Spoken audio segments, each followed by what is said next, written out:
Talking about bigging up.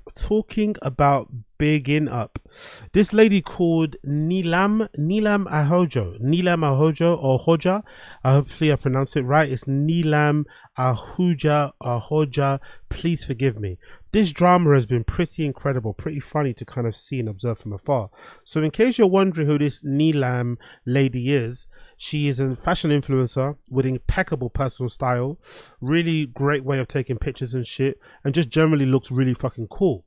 Now, she's allegedly well known for being a really big fan of the Row, right? Really, really big fan of the Row, the Olsen Sisters brand that a lot of people are jacking and really loving nowadays. But she's meant to be like a super fan. Like, she buys a lot of it, she wears a lot of it, and she styles it in a really cool and elegant way on her social media feed and shit. But she ran into a bit of an issue with them. She ran into a bit of an issue with the Row because they decided to demand things. And I've never heard of this sort of thing. This is a really strange situation. Usually whenever there's a beef between a fashion influencer and a brand, it usually comes because the brand refuses to acknowledge the fashion influencer, whether it's by refusing to give them discount, not allowing them to maybe go to the shows, maybe not retweeting or resharing their content on feeds, just generally a disconnect there. But you rarely hear stories where the brand is being overly demanding to the influencer, because from what I can glean and understand, she's not one of those influencers that asked the Row for free clothes. She just happened to be a super fan of the Row. She loved the Row aesthetic. It matches what she's into, her personal style. She just wears a bunch of it. She's got the money to buy it. She buys a lot of it, and she kind of shows it off on her social media feed. Now, it happens to be that she gets some, she gets something from it, maybe a few pieces here and there, maybe a discount, I don't know. But it's not one of those relationships where she was like begging the Row for stuff. She was the one that was putting them out there and shit because she just happened to be a fan. So it's really strange to hear that the Row went out of their way to kind of, I wouldn't say bullying is a bit of an overused term. It's a little bit too much there, but essentially the Row were trying to intimidate her in a way into doing things a particular way on her content, on her feed, on her pages and shit, which inevitably led to her and the Row having a falling out. And I think now they don't work together anymore. And I guess she doesn't probably even wear the brand, which is really fucking sad. So it's a really interesting dynamic to see. But what it really whittles down to is this. I think by and large anyway, fashion brands and fashion people that work in the industry have a very outsized ego. They really think a bit too much of themselves. And it's really surprising to see the way that this brand spoke to this lady, because I think face to face they would never speak to her this way.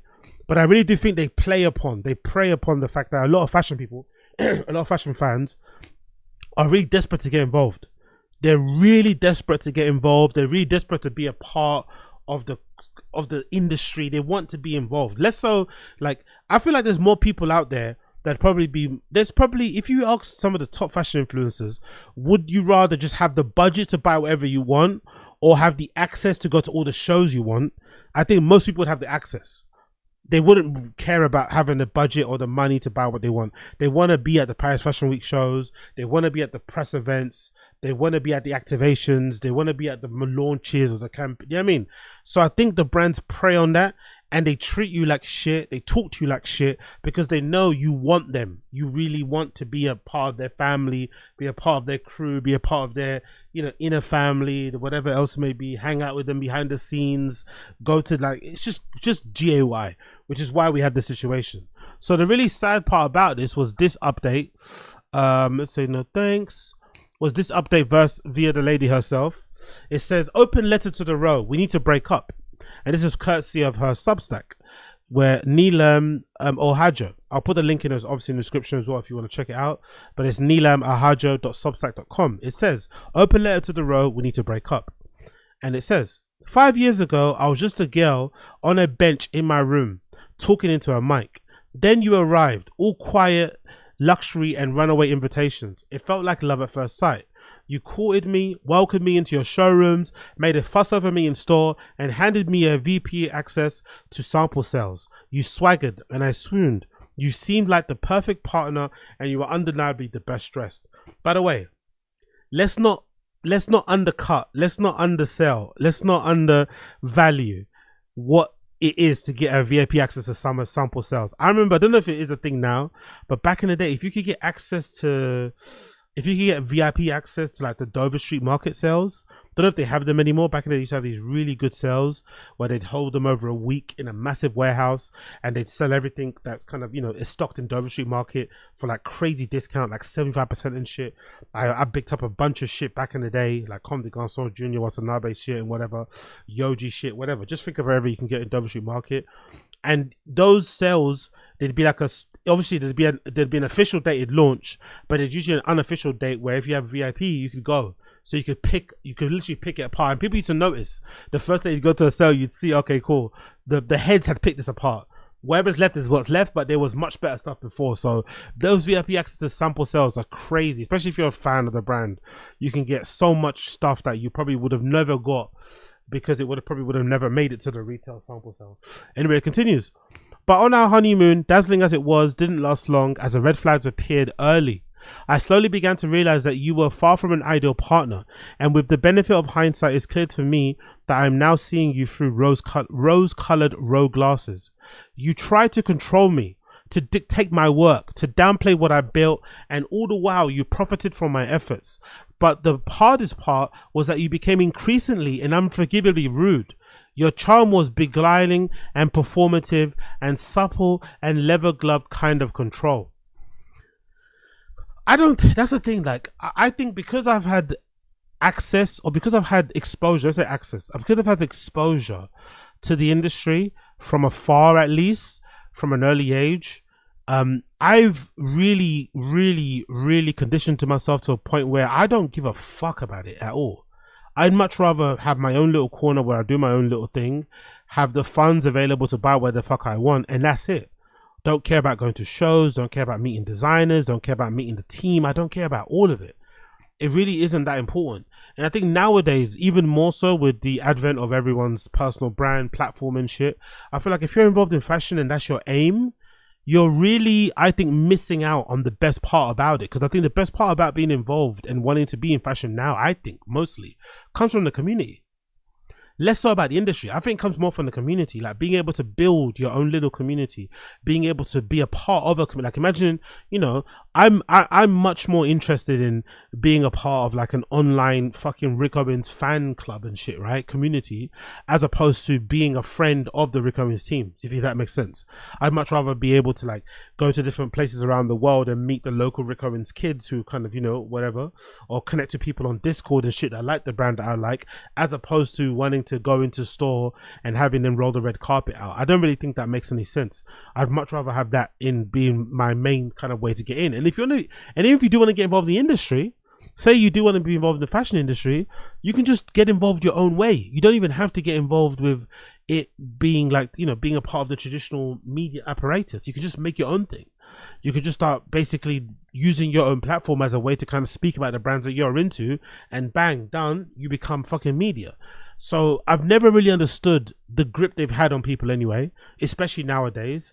But I think they do really take the piss out of people that really do want to be involved. Only once did I take you to task for your transgressions, and for a brief moment I believed your response. You apologized, made promises, pretended to soften, but your contrition wasn't sincere, it was a strategy.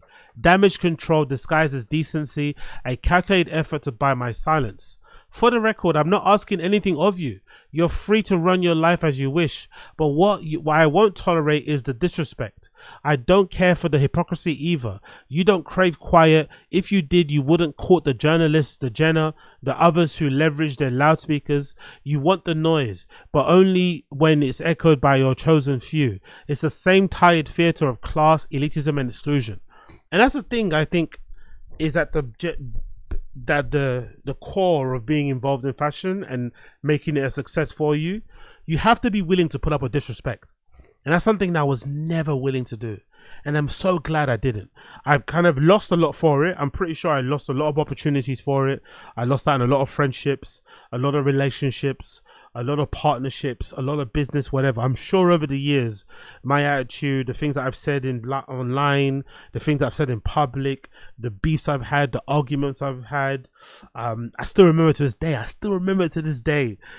Me coming up. When I was working at Nike, there was like a big sales event they used to have. I'm not sure if they still have them now, but they used to have these big sales, these big Nike sales events. I'm not sure what it was for. Maybe it was a sales event for like the new season, whatever it was. They'd usually hire some place, and all the executives from Europe and shit would come into London, and it'd obviously show what they're going to be launching, talk about some certain things, and they have an option for you to like speak.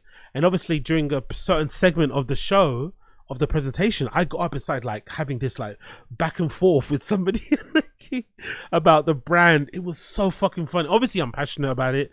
I thought I knew all the answers and shit, but could you just imagine how idiotic that was for somebody that wants to get involved? You want to be involved in the industry, you want to maybe work for Nike in the future, like in a really, elevated role. At that time I was just working retail and shit as a brand ambassador, quote unquote. Could you imagine how dumb that was? But I've always been that dude. I've always been the guy that would speak up, even if it meant fucking over my own opportunity. So I'm glad that I've just never had the capacity to do so. But I also respect greatly. I have to also make this point. I also respect greatly people that can do it, because that's a part of it. Everybody that's in the industry now that's successful, you have to give them praise and respect, because they've dealt with a level of disrespect that a lot of us won't be able to tolerate. A lot of us will keep us up at night. It'd make us crash out, but they've swallowed it, and it served them good now, because now they get to drive in fancy cars, they get to live in nice fucking, rooftop apartments somewhere. They get to invite to all the shows. They paid a high price for it, ego, pride, all that shit, but they got what they wanted out of it. It's hard to take, but I admire people that did do it. But me personally, I could never fucking do it. It's so hard to do. It continues. I truly thought you'd value having someone like me by your side, someone who sang your praises, even when you were undeserved, even when they were undeserved, understood your craft, and you was fiercely loyal. I strove to be the ultimate partner. That's your first mistake. I think there's nothing wrong, and I've always been a vocal proponent of being a very, very enthusiastic fan. But just do it on your own thing. You don't need to get like involved. You don't need to have a cosign. You don't need them to acknowledge you. Like, I don't know that's, or maybe it's just something we all crave. We all want acceptance. We all want validation. I just never wanted it. I'd much rather be able to speak honestly and openly about the things that I love, whether I love them or hate them, whatever, and then just let the chips lay where they may. But there's nothing wrong with just being a very influencer. If anything, that is what I feel like being an influencer should be about, right? It should be about talking about the things that you love, talking about the things that you are very passionate about, whether you hate them or love them, but just talking about them in a very passionate way. You don't need to be a partner with the brand. They don't need to be your friend. They don't need to do anything really. I mean, like, if they share something of yours, if they leave a comment, fair, cool, you're happy. But I don't think that shouldn't be the aim. The aim when you get into fashion, especially as an influencer, should just be like, hey, I want to talk about this. I want to make my lifestyle like my job type of thing. I want to be able to get paid to talk about fashion, to talk about brands, to talk about the industry. But I don't think it should be about being a partner and being pally, because I feel like these brands and stuff they'll eventually end up breaking your heart anyway. Or you end up becoming a cynical person because the industry will end up breaking you in some way, shape or form. And I would much rather, personally, be able to have that light in me still. Remember that light that we all had when we all first discovered fucking magazines, when we all discovered our favorite photographer, our favorite campaign, editorial, when we first discovered our first brand and we did the research and found out that designer worked with this design. All that shit. We first watched our first couple of documentaries, the first time you watched A Single Man, all that shit. I think that the way to keep that fire burning is to not try and be friends with brands, not to try and be friends with designers. It really isn't, because if you do, they're gonna fuck you.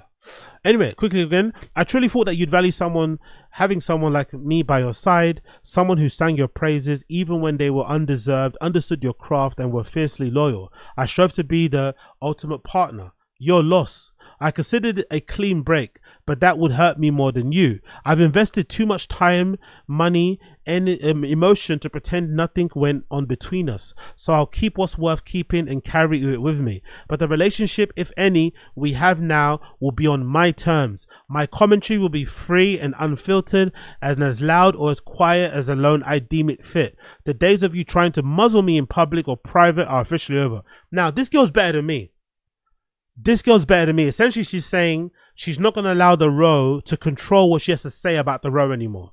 She's still going to keep the stuff that she has. She's still going to talk about the brand. She's still going to be promoting the brand because she loves the brand. But in terms of working with them directly and allowing them to have some sort of say-so, and there be some sort of back and forth, or for them to have editorial control of what she says and does, it's done. Okay. But she's a better person than me. Me personally, if I had a bad experience with the row behind the scenes and they were talking to me a certain way with a level of disrespect that I felt like was unjustified or that pissed me off, I would bin everything. I'm never wearing that brand again. And that, again, maybe that's a part and parcel why I haven't really been a quote unquote successful influencer, because you probably have to just suck up some of the blows. But I would legitimately never wear the brand again. That's what happened to me in Palace, right? I had fucking one dodgy, rude, unfortunate experience, you know, talking to one of the founders of Palace back in the day, very long time ago. I didn't like the way that interaction went. I thought it was unfair. I thought it was unjust. I thought I didn't get treated right or did get treated well in that interaction. And it was also, you know what also the problem was, that interaction. It wasn't anything that bad. It was, you know when you have the interactions online, or no, you know when you have like an altercation in public and you don't say the thing you wanted to say. And then on the way home, you're like, oh, I should have said this, I should have said that. That makes you usually more angry, innit? I don't know about you, but that usually for me, the fact that you don't say what you should have said in the moment makes you way more pissed off than what the actual person said. So I think that's what made it worse. I don't even think that guy even said anything that bad. I just think in the moment, because I didn't like call him out on it, or I didn't say something, it kind of pissed me off. And then of course, naturally as well, I just think it was more so the contrast in emotions, the contrast in maybe the the contrast in reactions. I think that's what pissed me off. If I'm thinking back at it now, I don't even actually remember what was said, but I do remember thinking, so hold on, I'm like trying to, have a conversation, trying to it's not conversation. I'm trying to give somebody their flowers. I'm trying to be like, hey, I'm love the brand, and I'm being met with a very frosty, with a very rude, with a very standoffish attitude. And then I saw this person throughout the night. Again, they were at my store that I was working at for some activation. I saw them interact with other people who were sucking up to them, and they were like, really sucking them off too. I was like, hold on, what's different between me and these other people? Why are you sucking them off and not not sucking me off? Let's not say that. But why are you sucking these guys off? And then, you know what I mean? And not willing to let me have that kind of discourse and shit. And then I don't know. I just remember thinking about that, reviewing that, thinking stuff. I'm never wearing this brand again. And from that moment, I never wore the brand again. And even to this day, I actively root for its demise, which is really sad because it's a fucking sick brand. It's not the greatest now. I think the collaborations have basically killed it over the years, for better and for worse. But it's kind of sad because that's what happens when you try and get close. And that's probably my fault again, because I was a fan from afar. I've always said, I'm pretty sure I bought the first 2 t-shirts Palace ever made.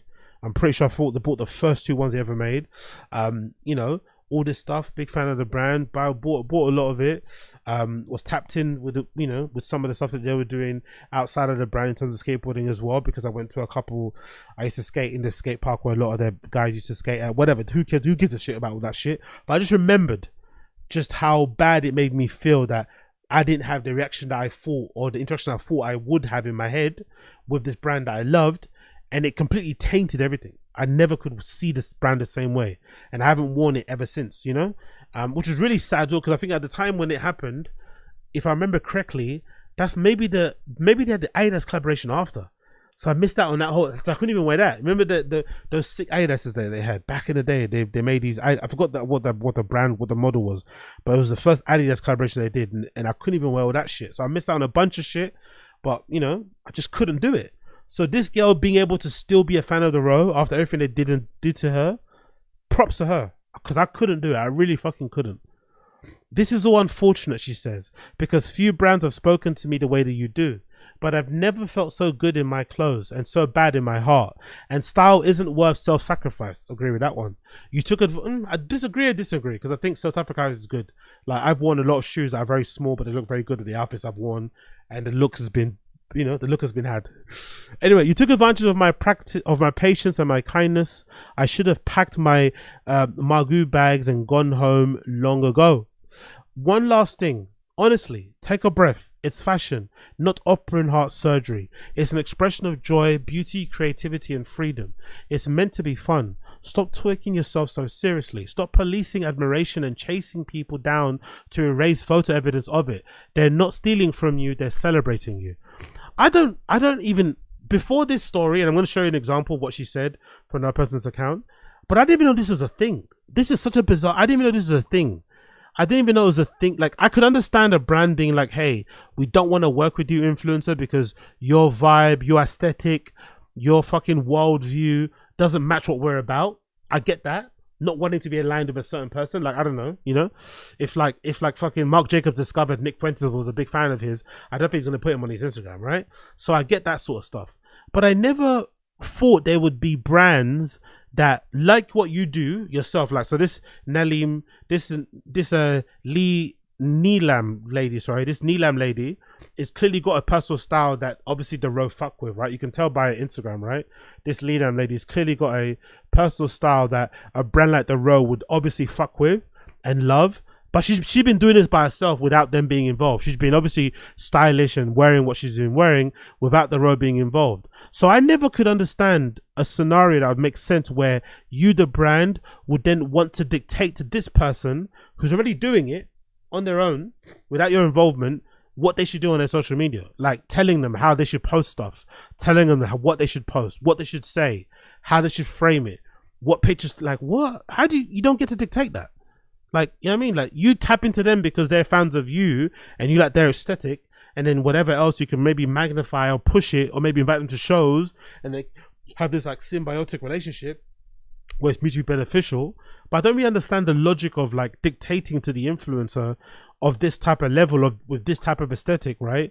With this type of an eye, what they should be doing and how they should be posting on their social feed. It makes no sense to me, really, but let's see.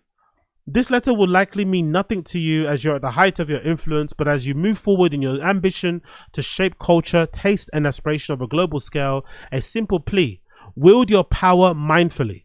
There's plenty of opportunity here to be had for both the row and its swelling constellation of partners and clients. Please do better, Neelam.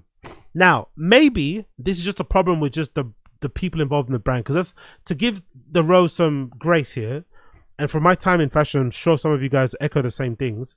All the negative things I've had or experiences with people in fashion have usually been with people who work in the industry, you know, with people who, like, let's say people who occupy jobs in like middle management, you know, I don't know, guys and girls who are like in charge of the list at some fucking active store launch or activation. The PR girls, those are the ones who are usually cunts, and those are the ones that make you hate fashion.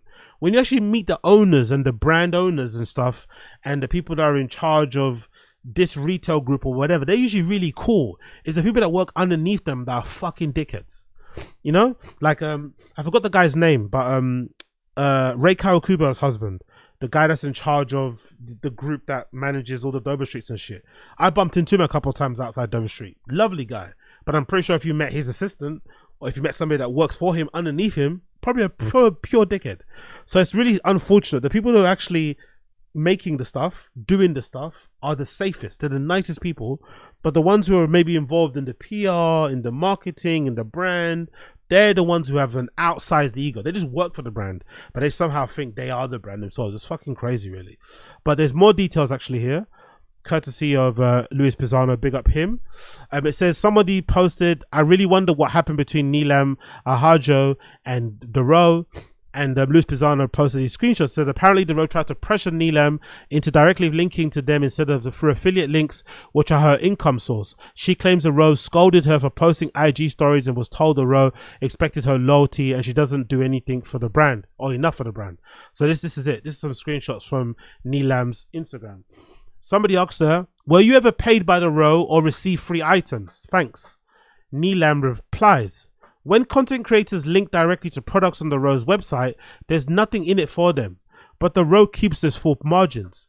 When we link to a third-party retailer, the Rose margin shrinks significantly, but the creator earns a small commission on their work. The Rose repeatedly pressured me to link directly to them, essentially asking me to forego my own income from my work.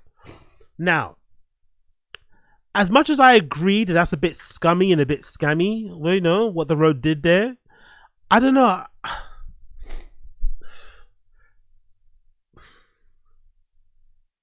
It just depends how much money you're making from affiliate links, isn't it, I guess? Because a part of me is like, it really shouldn't. Maybe there should be a way that she could have come to some sort of agreement with the Row where they would have paid her like a flat fee for the month or whatever, like a retainer, whatever it may be, to ensure that it would make up for whatever loss that she would make from affiliate marketing or from the affiliate store links. Because if she was doing this prior to linking up with the Row, and then they asked her, hey, can you change this? You got to pay me for that privilege, you know? Because if that's how she was making her money, that's how she was promoting the brand, then that's what she was doing. And if they link up, they can be like, hey, would you put, like, part of the partnership is that we're going to obviously post your stuff on our feed. We're going to post your stuff on our stories. We're going to reshare your stories on our fucking page as well. Bloody blah, blah, blah. But we also want you to link directly to our store because we are partnering with you, Neelam, because you're a big fucking influencer and we want some of that traffic to go to our store. But you're going to have to pay me for it, you know? That's the thing. So I'm not too sure if there was never a conversation had, but that's a bit scummy on the Rose side of things. If they just said, hey, link it to our store, but they didn't give her any type of money to make up for what she was going to obviously be losing by not sending it to the affiliate stores. Another screenshot. Somebody asked her, you recently shared about the Paris being unpleasant. What was that related to, the Row? She answered, over the years, there were a number of inappropriate requests, demands, uncomfortable moments. I was scolded for Instagram stories, sometimes while in store, chastised for using affiliate links how I earn my income, and I was instructed to direct traffic to them. I was told verbatim, the Row expects your loyalty, Neelam. You should send people to our store and tell them to see your rep. I don't know, man. Like, me personally, I don't really have a capacity, a threshold for disrespect. I think if somebody would have told me off about something I'm doing on Instagram in person, I'm going crazy. I'm crashing out in the biggest way possible, especially in person. It's one thing to maybe send somebody a sternly worded email, and maybe if I'm a real cuck, I'm a real simp, I might be able to convince myself that it's not rude. But if you say something to me in person about something I'm posting, like try to chastise me, call me out, do you know what I mean? Like, I don't think I could handle it. Like, I really don't. Especially if it's some, like, for lack of a better term, some like short white girl, like, or some dorky person, like trying to tell you off about how you're doing your social media. Like, are you for real? And in that relationship, right, which is a bit weird too, the relationship is a bit weirdly balanced, because in that relationship, really and truly, if you think about it, right, Neelam is the big dog.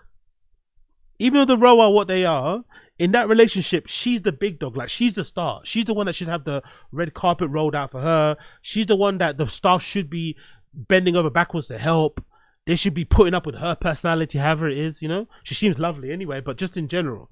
So it's actually strange that in this instance, although she's the influencer, she should be there. Because most people, I'm sure some of you guys have worked in fashion. I've done my small bit here and there.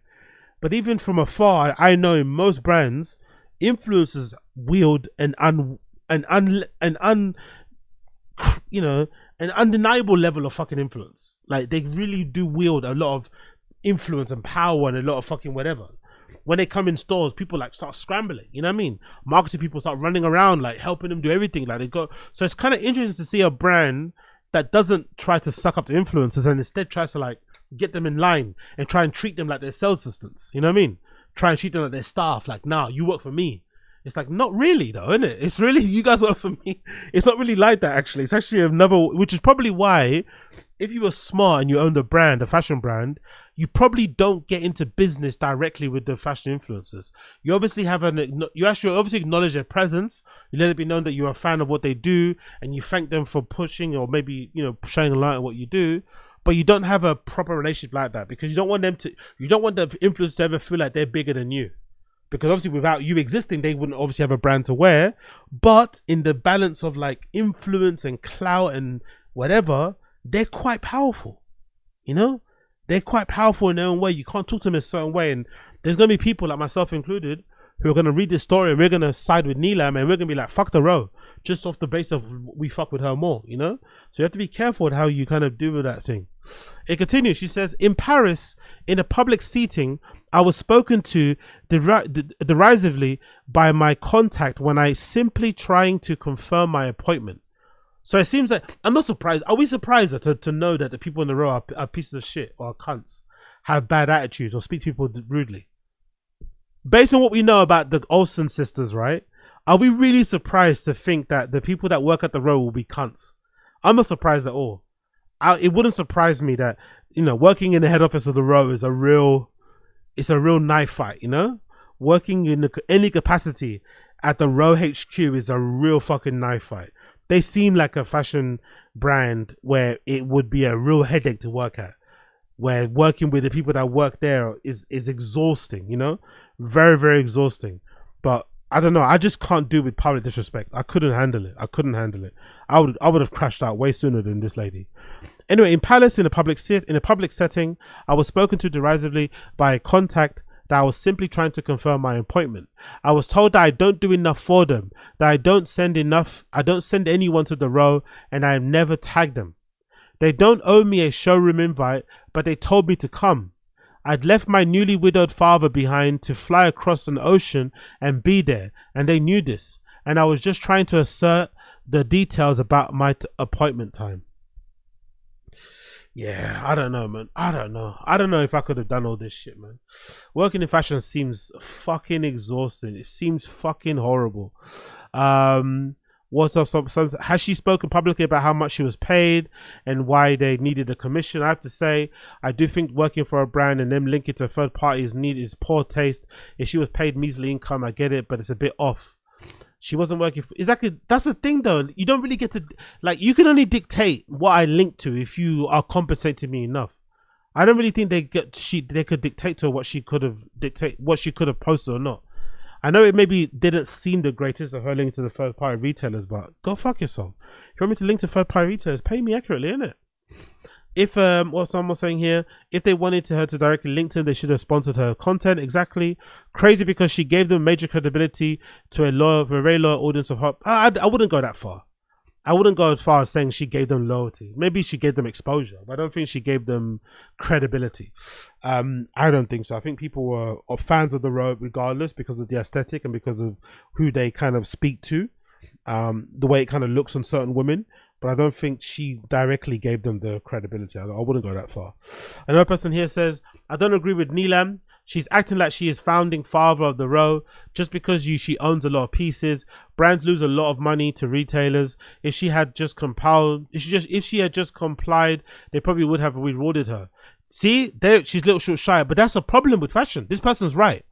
This person is right. If she would have complied, she would have been okay. But I think complying, kissing ass, bending over backwards, inevitably it's going to bite you in the ass. Inevitably you're going to regret doing it, and I just don't think it's necessary. It's not necessary, because they didn't come with her with kindness. They didn't come with her with they came with her with rudeness. They didn't politely request something. They didn't come to some sort of business decision that worked best for both parties, or try to even ask her what she needed in order to make sure she doesn't post us for pirated. Nothing, no respect, just demands and shit. Like, you don't talk to me like that. I'm sorry, you don't talk to people like that at all. And they get away with it because we all want to be involved in fashion. That's how they get away with it. We're all so desperate to be involved in the industry. We're also desperate to have those front row seats. We're also desperate to go to the press events, to go to all the fucking, launches and shit, activations, blah, blah, blah, blah, that we're willing to put up with levels of disrespect that we won't be able to put up with in fucking Tesco's. I'm not having it. So I'm glad Neelam wasn't having it either. Another person, treating an actual client like garbage while the twins do a very staged, rare public appearance with Kendall. Glad their priorities are in order. They claim to be so classy and exclusive, we don't need press, but the cracks are showing. Exactly. That's the funny bit. They act like they don't need press, but they're very calculated, very intentional with how they use press. You know, controlling influencers and what they post, shaming them in this. Like, come on. Horrible, but why she continued to endorse and consume the brand? I find it strange how with all the absurd things going on behind the scenes, her breaking point was actually the sample sale debacle. She was okay with being treated like this as long as the brand kept exclusively imaging. No, not really.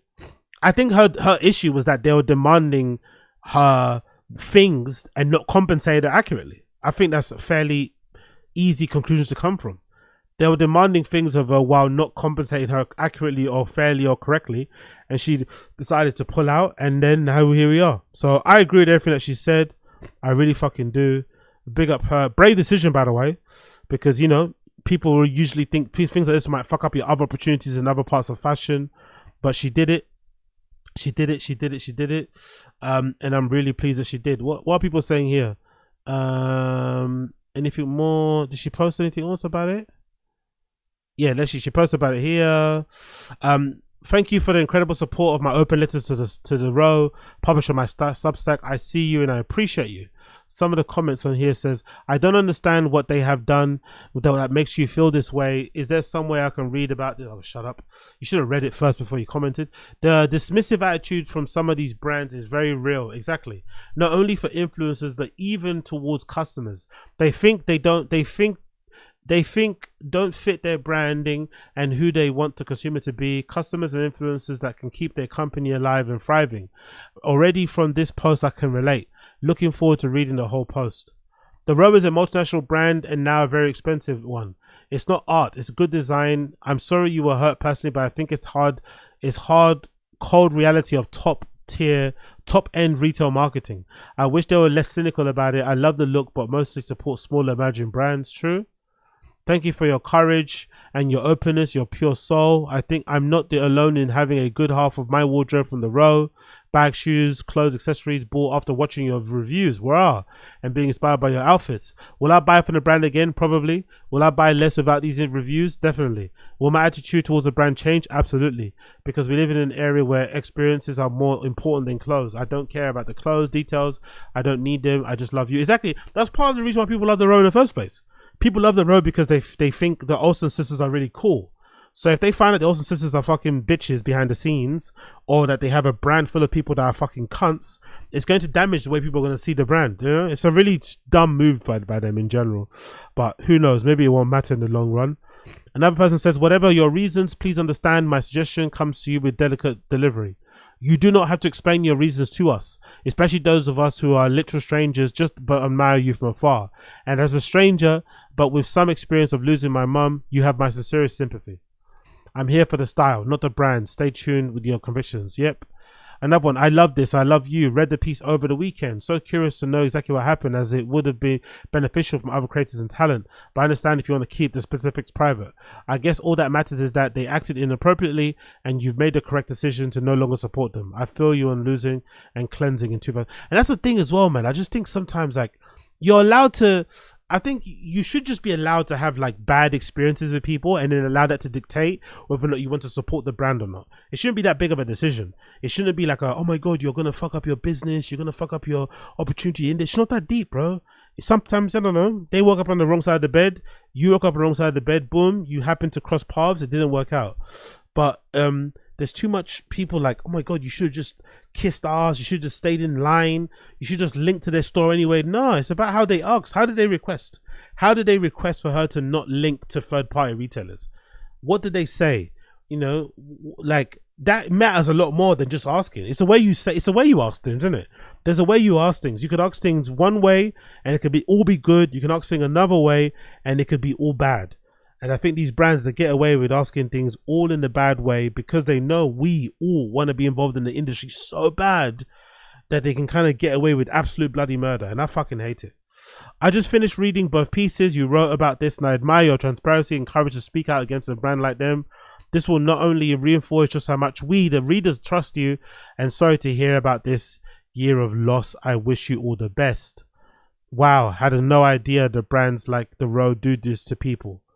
Not a paid subscribe on Substack, but I feel your piece was gracefully written, saying what needed to be said without always needing to go into everything, because frankly, every time you talk about, you're forced to relive it.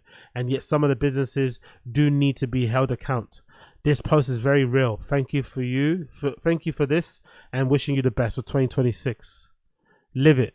It takes a lot of courage to speak out on truths with openly. Love and hugs to you. You're beautiful in every way. Yeah, so all her fans are riding with her on this one as well. You gotta love it. All her fans are riding with her on this one, so you gotta fucking love it. She got a feature in the Row Hong Kong. Love to see it. She's got some stuff where she's working. Banana Republic came in. Good, by the way. Well done to Banana Republic. They swept in there, innit? Big up Banana Republic, swept in there. They heard she had a falling out with fucking The Row, and they thought, you know what? We need some of you. There's her wearing some Banana Republic shit, flexing some haul. Love it, love it, love it, love it, love it. One brand's lost, another brand's opportunity. Love to see it, love to see it. And what's this? Here's her talking about, what's this brand called? Necessaire shampoo and conditioner. With another update on Necessaire's rosemary serum. I didn't even want to make content before. Real slowdown when my hair was falling out. It's just all coming back. It's so easy to use too, because I know I've told you, but it's water-based, so it goes on dry hair, it goes on wet hair, encourages more volume and growth. And the shampoo and conditioner, which I recently just added, gives the whole process a bit of a boost. And no offense as well to The Row. This is a grown-ass woman as well. Like, honestly, fashion can be so demeaning, and it's so dehumanizing. Could you imagine being a grown-ass woman, right? This is a grown-ass woman, and they're speaking to her in the way they spoke to her. No wonder, like, go fuck yourself, bro. Not even including all the troubles that she was going through with her family and people passing away and shit, RIP. But like, could you imagine how demeaning it would be to be a grown-ass woman and being spoken to by some PR girl, some HR girl, some marketing girl, some social media girl in that way, and you have to suck it up because you want a discount on a scarf? No, go fuck yourself, man. What's really nice about the shampoo is they don't have to do a double wash. Where it's falling out, the last thing you want to do is like fuss with it more than you need to. If somebody in your life is struggling with hair loss, I would send them this. It's an easy thing to start off with and try. One thing I've noticed is I can put my hair up again in a ponytail and it looks good. Like, I'm not shy about it. Yeah, big up her. Big up Don Dutton and Stream Chat too. The Road going to the bin. She gonna start wearing Phoebe Philo now. Yeah, I'd love that. But to be fair, I have heard, or maybe because I read. Why did I read that? I think I might have read recently actually that allegedly Phoebe Philo is not the greatest place to work for. I think I might have seen it on Glassdoor or something. People leaving reviews that are allegedly working for Phoebe Philo. Who would have known? It's not the funnest experience. Honestly, fair play to the influencer. She brought all the clothes. She dropping high five figure every store visit. That's the thing as well. That's really sad too and really depressing. It doesn't seem like it changes, isn't it? Part of me in my head would think why I would want to be a fan. And just an enthusiastic fan that wants nothing from the brand. I just want to be able to buy my shit when I can buy my shit, right? Part of the reason why I would prefer to be a fan than be a part of the family. Like, imagine, like, I'd much rather be a very enthusiastic buyer of like Supreme and Stussy as opposed to be a part of the Stussy and Supreme family. Because what you would want is that you just want the ability to be able to buy what you want to buy without having to queue, right?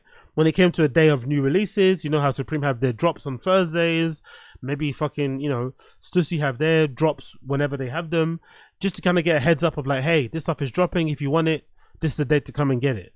But I wouldn't want to discount anything because it would just give you a certain level of freedom because you're paying money for you're not getting anything on discount. They might give you one free item, I don't know, but in general, you're paying with your hard-earned money.